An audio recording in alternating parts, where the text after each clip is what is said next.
13 minutos para las 11 está Fernando Mele porque es jueves y es día de biografías. Y así como algunas veces sé de qué se trata, hoy no me ha contado nada, no tengo ni la más pálida idea de qué nos va a hablar. Hola Fer, ¿cómo va? Buenos días, ¿cómo andan? Muy bien.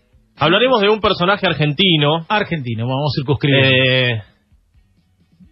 Podríamos catalogarlo como olvidable. Bueno, hay muchos. Vamos a hablar de Cayetano Santos Godino. El petiso orejudo. El petiso orejudo, así es. Nacido el 31 de octubre de 1896, hijo de Fiore Godino y Lucía Rufo. Ellos dos llegaron a la Argentina en 1884, en la primera gran ola inmigratoria, provenientes de un pueblo italiano llamado Romano, en la provincia calabresa de Cosenza. Y llegaron, por supuesto, con toda la expectativa que llevaban todos los inmigrantes de una vida mejor y todas las promesas que se hacían aquí en nuestro país. Fiore, su padre, era alcohólico, muy alcohólico. Tenía sífilis, de hecho. Y Cayetano nació con algunos problemas de salud, el petiso orejudo, al cabo que estuvo varias veces al borde de la muerte debido a una enteritis, un problema digestivo. No era el único de la familia que estaba enfermo, porque su hermano mayor, Antonio, era epiléptico y, siguiendo el ejemplo de su padre, también se convirtió en un alcohólico empedernido. Su padre era muy golpeador y maltratador de sus hijos y de su mujer. Muy, excesivamente. Excesivamente sería, lo mínimo ya sería excesivo, digamos, pero tenía muchísimos conflictos de violencia en su familia. Y su hermano Antonio, cuando los castigos se derivaban para Cayetano, también se sumaba. Es decir, que en vez de defenderlo, se sumaba a golpearlo también, como decíamos, también influido por el alcohol, porque su hermano también era alcohólico. Pasó su infancia en la calle, vagando constantemente, porque a partir de los 5 años empezó a ir a la escuela, como cualquier otro niño. Sin embargo, lo echaron de todas las escuelas a las que concurría, porque no tenía ningún tipo de interés en los estudios y porque se portaba muy mal. Los padres, al no poder controlarlo, lo llevaron a vivir un tiempo a un instituto de menores. Él vivía en la zona de Parque Patricios, y andaba mucho por ahí, por Parque Patricios y por Almagro. Estamos hablando de inicios del siglo XX. Inicios del siglo XX. Por aquel entonces, lo que lindaba con Parque Patricios hacia el interior del país era campo. Ya era campo, era donde terminaban las edificaciones. Hoy Parque Patricios es plena ciudad de Buenos Aires. En aquel entonces era el final de la ciudad de Buenos Aires, ya casi zona de quintas, típica zona del exterior de la ciudad, podríamos decir, quintas, y de ahí para allá. No estaba, por ejemplo, la cancha de Huracán. No estaba la cancha de Huracán. El Ducó no estaba todavía. No, entonces no es Patricio, sino está el Ducó. El 28 de septiembre de 1902, cuando Cayetano tenía apenas 7 años, llevó engañado a Miguel de Paoli, un niño de casi 2 años, a un baldío. Lo golpeó, lo tiró a una montaña de ramas con espinas, hasta que un policía que pasaba llevó a los dos a la comisaría, donde lo fueron a buscar sus respectivas madres. Primer episodio de violencia. 7 años. Del petiso orejudo. 2 el nene. Él tenía 7 años. Esto de, ahora veremos, que el hecho de llevarlo a un baldío sería su modus operandi, uno de sus modus operandi. Al año siguiente, cuando tenía 8, llevó a un baldío a una vecina, Ana Neri. La vecina tenía 18 meses. Apenas caminaba. La golpeó varias veces en la cabeza con una piedra, y otra vez lo descubre la policía, lo detiene, pero por su corta edad, lo deja en libertad esa misma noche. El 29 de marzo de 1906, un año después, se denunció en la comisaría 10ª que María Rosa Fase, de 3 años, había desaparecido. Años después, cuando lo detienen, veremos cuándo, Godino confesaría que la llevó a un baldío, intentó estrangularla y la enterró viva en una zanja. Este sería su primer asesinato, que confesó luego de ser detenido. Cuerpo de la niña nunca encontrado, porque se construyó posteriormente una casa en ese lugar. El 5 de abril de 1906, el padre de Cayetano encontró un pájaro muerto en un zapato. Fue a revisar las cosas del pibe y encontró que abajo de la cama el nene guardaba una caja con cadáveres de otros pájaros. Fue denunciado por su padre en la policía al descubrir que martirizaba aves domésticas, y el acta decía: en la ciudad de Buenos Aires, a los 5 días del mes de abril de 1906, compareció una persona ante el infrascripto comisario de investigaciones, el que previo juramento que en legal forma prestó, no cambió nunca, sí. a solo efecto de justificar su identidad personal, dijo llamarse Fiore Godino, ser italiano, tener 42 años de edad, con 18 de residencia en el país, casado, farolero, domiciliado en tal lugar, y enseguida expresó que tenía un hijo llamado Cayetano, argentino, de 9 años y 5 meses, 9 años y 5 meses, el padre lo llevó a la comisaría, el cual es absolutamente rebelde a la represión paternal, resultando que molesta a todos los vecinos, arrojándoles cascotes e injuriándolos, que deseando corregirlo en alguna forma recurre a la policía para que lo recluya donde cree oportuno y para el tiempo que quiera. Se lo quería sacar de encima. Se lo quería sacar de encima como sea, a los 9 años. Estuvo detenido 2 meses y luego fue puesto en libertad, y como no iba a la escuela, volvió a la vagancia, volvió a la calle. El 9 de septiembre de 1908, a los 11 años, llevó a Severino González, de 2 años, a una bodega donde lo sumergió en una pileta, lo tapó con una tapa para ahogarlo, sin embargo llegó el dueño del lugar a tiempo para salvarlo, y Godino dijo que era todo obra de una mujer que estaba vestido de negra, y dio una descripción muy detallada de la mujer, lo que hizo muy creíble la historia, y se desligó de la responsabilidad. 11 años. 6 días después, no llega ni una semana entre episodio y episodio, el 15 de septiembre de aquel 1908, quemó los párpados de un nene de 22 meses de edad. La madre del nene lo descubrió, pero Godino logró escaparse. El 6 de diciembre de ese año, apenas unos meses después, cuando tenía 12 ya cumplidos, cansados de los constantes problemas causados por Cayetano, lo entregaron otra vez a la policía. El padre, segunda vez que lo lleva a la policía el papá. Lo enviaron a la colonia de menores de Marcos Paz, donde pasó 3 años, y como sabemos muchas veces, esos reformatorios, lejos de reformar, nada. Empeoran la situación. 3 años después, dijimos, los padres piden la liberación, y seguramente, imagino, por las fiestas, porque lo liberaron el 23 de diciembre de 1911, y... Ya tenía como 15 años. Y, obviamente, salió absolutamente distinto al niño que entró. Como dijimos, mucho peor. Los padres le consiguieron un laburo diciendo, vamos a ver si así lo acomodamos, en una fábrica, trabaja en una fábrica solo 3 meses, y vuelve a vagar en la calle, como dijimos. Ahora con 15 años se empieza a meter en lugares muy peligrosos. Antes solo andaba por su barrio, ahora empieza a transitar otros lugares de la ciudad de Buenos Aires más peligrosos y encontrándose con gente un poquito más picante. Además, comienza aquí a beber alcohol en esta época, apenas a los 15 años. Empieza a tener dolores muy fuertes de cabeza, muchos causados por el alcohol, y esos dolores les dan una severa ganas de matar. Es lo que confesó tiempo después.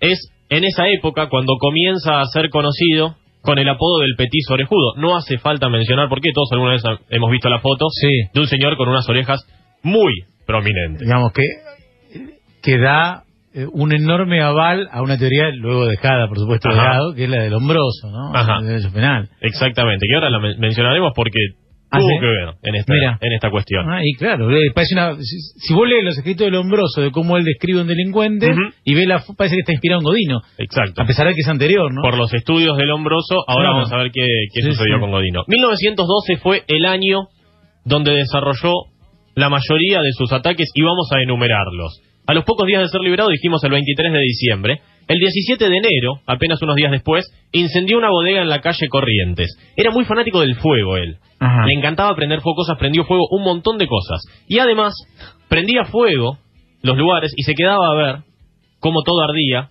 porque según sus propias palabras, le gustaba ver trabajar a los bomberos. Es lindo ver cómo caen al fuego. Eso decía. El 25 de enero, esto fue el 17. Siguiente episodio es el 25 de enero. Se denunció la desaparición de... Pero bueno, no paraba, tenía una capacidad de producción constante. Tenía 15 años en este momento. Sí. El 25 de enero se denunció la desaparición de Arturo La Aurora, de 13 años, y al día siguiente fue encontrado muerto en una casa en alquiler, con el cuerpo golpeado, semidesnudo y un trozo de hilo alrededor de su cuello. Segundo modus operandi, porque también le decían el petiso orejudo del piolín. Asesinaba a sus víctimas con un piolín. El 7 de marzo prendió fuego la ropa de una niña que estaba mirando una vidriera de una zapatería. El abuelo de la niña cruzó la calle para ayudarla y fue arrollado por un auto. Y la niña murió 16 días después en el hospital. Así que en ese mismo episodio hizo morir a 2 personas. A una la mató y a la otra indirectamente. Y salvarlo, claro. Exactamente. Superaba su propio récord. Incendió 2 casas en ese lapso de tiempo, controlados por los bomberos ambos incendios. El 24 de septiembre, mientras trabajaba en una bodega, mató a una yegua de 3 puñaladas. También mataba animales, ya que estamos. Pocos días después prendió fuego la estación del tranvía, cerca de su barrio, y el fuego también fue controlado. Todo esto en el mismo año, ¿eh?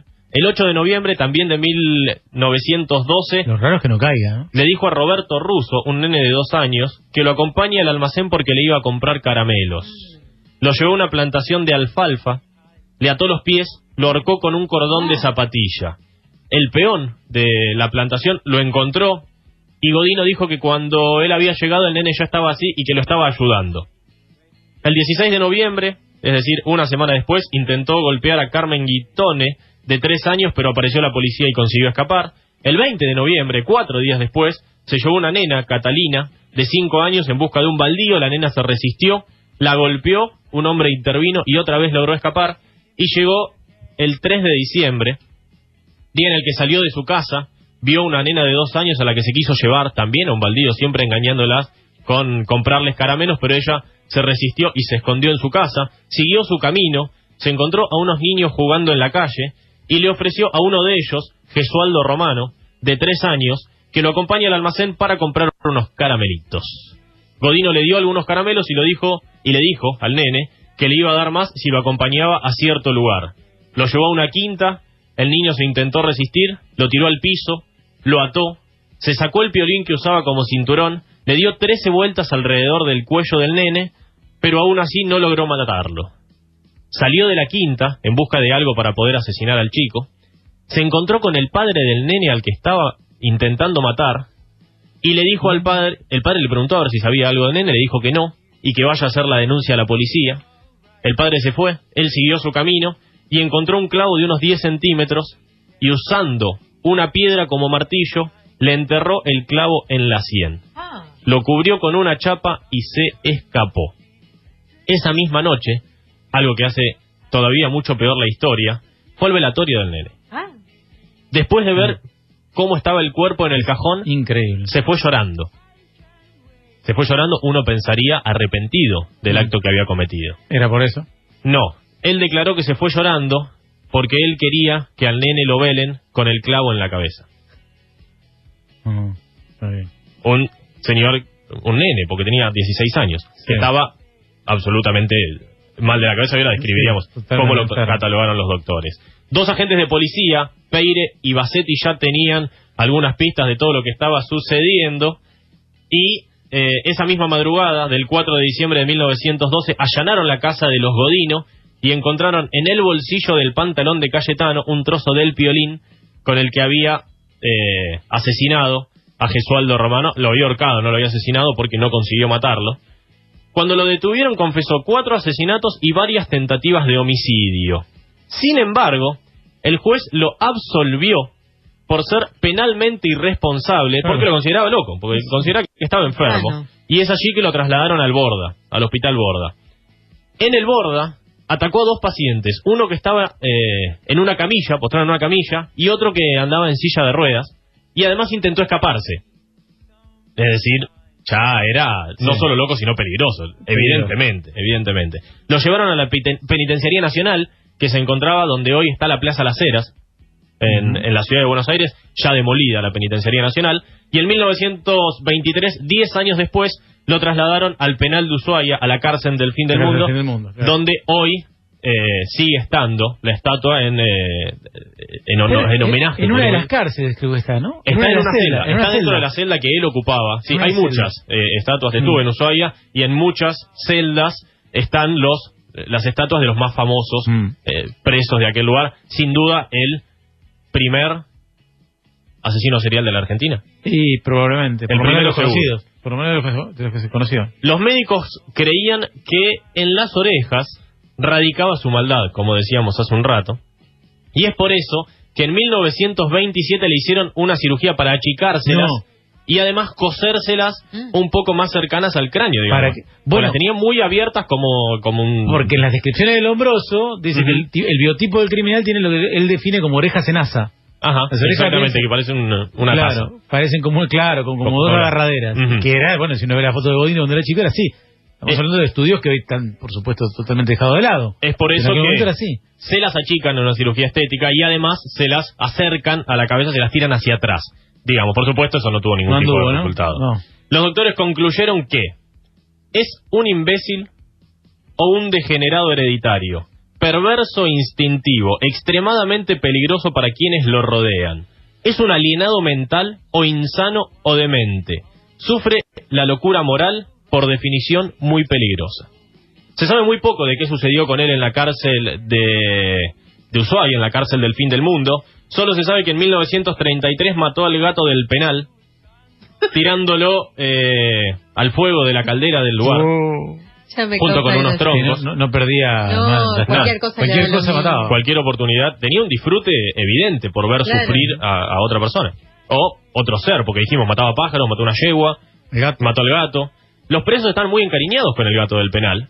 Entonces, le sacudieron una tunda que no se puede creer. Y además, se sabe que fue violado en reiteradas oportunidades. Nunca recibió una visita, nunca recibió una carta, y no se sabe exactamente de qué murió. Se presume que a causa de una úlcera estomacal, una hemorragia, seguramente causada por todos los golpes que le daban sus compañeros del presidio. Murió el 15 de noviembre de 1944 a los 48 años. Tremendo. Poco después se cerró el penal de Ushuaia. Poco después se cerró, sí. Creo la primera... 47. Sí, los últimos años de la década del 40. Bueno, el primer asesino serial de la Argentina, indudablemente. ¿Es el único? Hablábamos fuera de aire con Pancho. ¿Es el único? No, Robledo Puch. Robledo Puch. Por ejemplo. El ángel de la muerte. El ángel de la muerte. Por ejemplo. Pero sí, el primero de los conocidos, sí. Por ejemplo, por supuesto que ha sido una vida llena de tragedias. Lo que pasa es que hoy, entre su aspecto y algunos episodios, como esto tira el gato a la caldera, parece que tuviera pasos de comedia dentro de la tragedia. Sí, además, terrible. El contexto en el que se crió, dijimos, padre alcohólico, golpeador, contexto de mucho inmigrante en aquel entonces en Argentina, vagando por la calle todo el día, sin ningún control de ningún tipo, sin ir a la escuela. No, pero evidentemente había una patología, ¿no? Además, una patología psiquiátrica compleja. Bueno, por las dudas, si viene uno parecido, córranse. Busquen la foto, parecidos casi. Guarden el gato, guarden guarden la yegua. Canario. Sí, salgan corriendo. Todo. No encuentren un baldío cerca porque están en problemas. Y tengan siempre un matafuego a mano. Gracias, Fer, muy bueno. Hasta el jueves que viene. Fernando Mele pasó por Civilización y Horario, día de biografías. Hoy el